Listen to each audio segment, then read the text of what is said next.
Hello and welcome back to my channel. I'm Nurse Alyssa, and today we're going to be going over the different cover dressings and how to pick the appropriate one.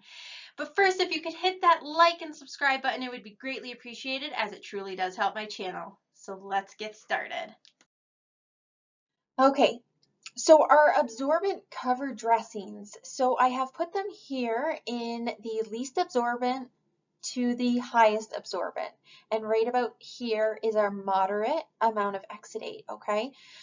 So every place has different products. So I don't go into products too much, but you can make a chart just like this for the products you do have.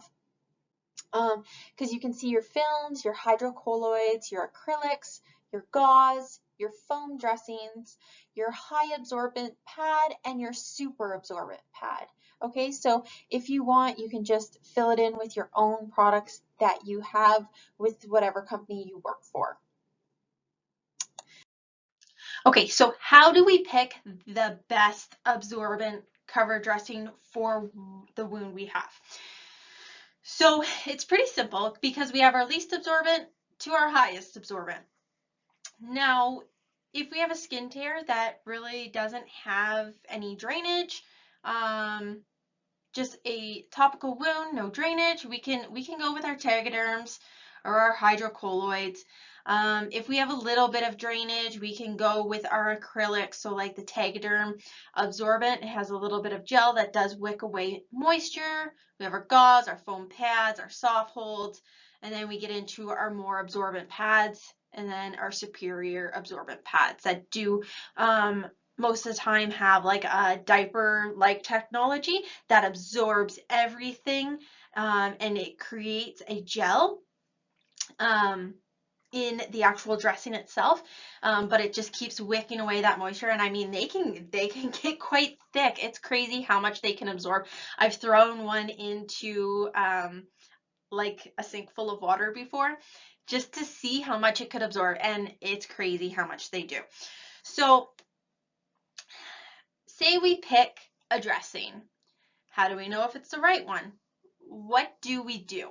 So if we've picked a dressing and we've noticed, hey, like I have gauze on it, and it's having maceration around the outside. Now, maceration is no good. It makes the skin at risk. It can cause a wound to get infected easier, and the wound can also get larger in size if the maceration isn't fixed.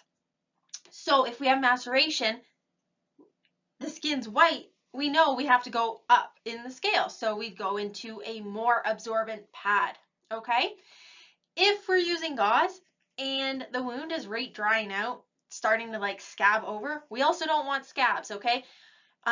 New research has shown that a moist wound environment is best because it allows the wound to heal faster, okay? In the final stages of wound healing, it allows the wound to heal, okay? So we don't want it to dry out, so we could go down on the scale and see which one works best. We could also add a wound gel in this case if we needed to, but we can also go to a least absorbent, okay, not so absorbent cover dressing. So you can just kind of play with it, use the scale, make your own scale for the products that you have, and it will really help you out to be able to manage those wounds, because number one importance of a wound is moisture balance. All right, I hope you did find this video helpful for your daily practice.